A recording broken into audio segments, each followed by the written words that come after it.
More domain and range. In this video, I want to specifically talk about domain and range of rational functions. Here's an example of a rational function. The root word of rational is ratio. That should make you think of a fraction. A rational function is one where you have a fraction and variables in your denominator, like the one you see here. The graph of a rational function is interesting. Generally, it will have more than one piece.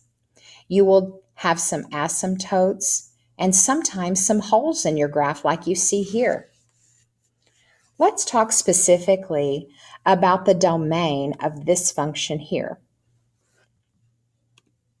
Notice that we have an asymptote at -2 and a hole in the graph at +2. Other than that, we see that the graph is filled up. It moves all the way to the left, all the way to the right, and every space in between is accounted for, except for an x value of -2 where we have a vertical asymptote, and where we have an x value of 2 where there's a hole in the graph. And so we're going to move from -infinity to +infinity, skipping over -2 and skipping over +2. So we go from -infinity to -2. We use parentheses to indicate that we're not actually going to be equal to -2. And then we go from -2 to 2, that's this middle part of the graph. We skip over +2 and go from 2 to infinity. So you can see kind of the three pieces of our domain indicated here with our three different intervals joined together with the union symbol.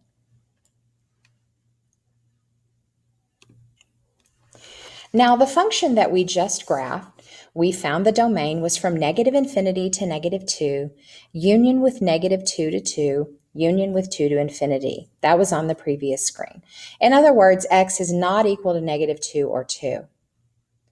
So what would happen if x was equal to -2? What would be the value of f of x? Let's plug in -2 and see. If we plug in -2 into the function f of x, that means we're replacing x with -2.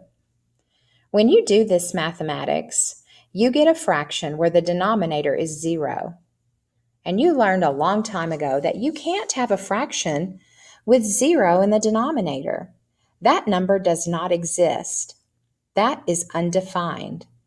That's the reason we had a vertical asymptote at -2. What about at +2? What if we substitute +2 in place of x? Well, not only do we get 0 in the denominator, but we also get 0 in the numerator. This is also undefined. However, there's a hole in the graph here. You might remember learning that in Algebra 2. So what can we conclude about the domain of a rational function like the one we've been looking at, f of x? Well, the conclusion should be that the domain is all real numbers except where the denominator is equal to 0. So if we want to find the domain of any rational function, we can just find the values where the denominator is equal to 0 and exclude those from our domain. Let's look at this example. If we want to find the domain of this function, we need to find the values that make the denominator 0. Remember, the domain is all real numbers, except where the denominator is equal to 0. So set the denominator equal to 0 and solve to find out what values to exclude from the domain. Here's the math. If I set x minus 3 and times x minus 1 equal to 0, I use the zero product principle because I have two sets of parentheses with multiplication, invisible multiplication between them. If you multiply two things and the answer is 0, that must mean that one of them is equal to 0. That's called the zero product principle. Think about that for a moment. There is no way to multiply two numbers and get an answer of 0 unless one of those numbers is 0. So that's why on the next line I can say x minus 3 equals 0 or x minus 1 equals 0. Solving the two equations gives me x equals 3 or x equals 1. Now remember, these are the numbers that we are going to exclude from our domain. So we start at negative infinity, and if we move from left to right, we will reach the number 1 before we reach the number 3. So from negative infinity to 1, our graph is covered. We skip over 1 and go all the way to 3. We skip over 3 and go toward infinity. So we can find our domain without actually graphing the function. Simply set the denominator equal to 0 and solve to find the numbers that you exclude from the domain. Remember, the parentheses mean that we get infinitely close to but never reach that number in the interval. How about this example?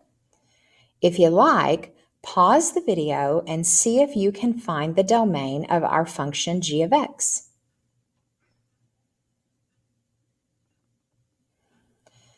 Let's see how you did. Remember, the domain is all real numbers except where the denominator is equal to 0. So, set the denominator equal to 0 and solve to find out what values to exclude from the domain. So I set x squared minus 9 equal to 0 and solve. By adding 9 to both sides, I get x squared equals 9. Taking the square root of both sides gives me x on the left. But remember, the square root of 9 is 3 or negative 3, because not only is 3 squared equal to 9, but negative 3 squared is also equal to 9.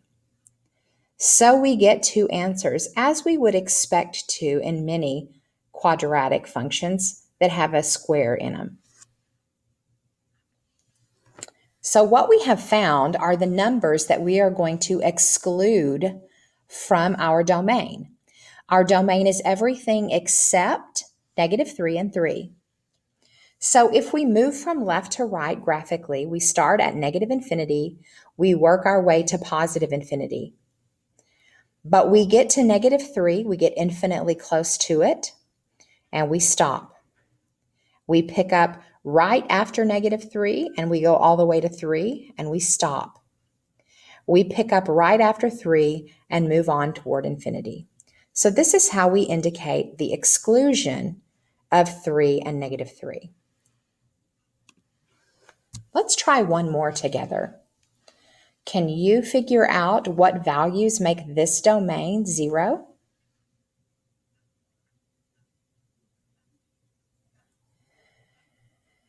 Our denominator is another quadratic function, so we could expect to possibly have two answers here once again. Remember, the domain is all real numbers, except where the denominator is equal to 0. So, set the denominator equal to 0 and solve to find out what values to exclude from the domain.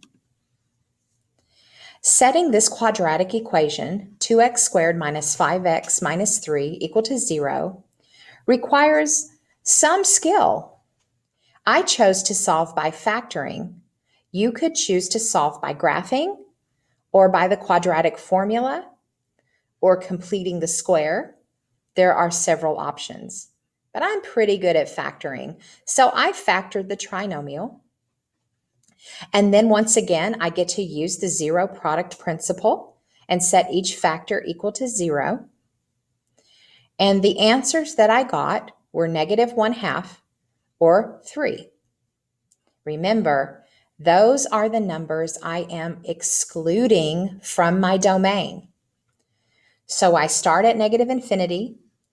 I go to negative 1/2, which I will come to before I come to 3. I will hop over negative 1/2 and pick up right after, and then go all the way to 3. Again, using parentheses to indicate that I'm not going to equal 3. I'm just getting infinitely close. We hop over 3, pick up right after, and continue toward infinity. In the next video, we will look at how to find the domain and range of square root functions.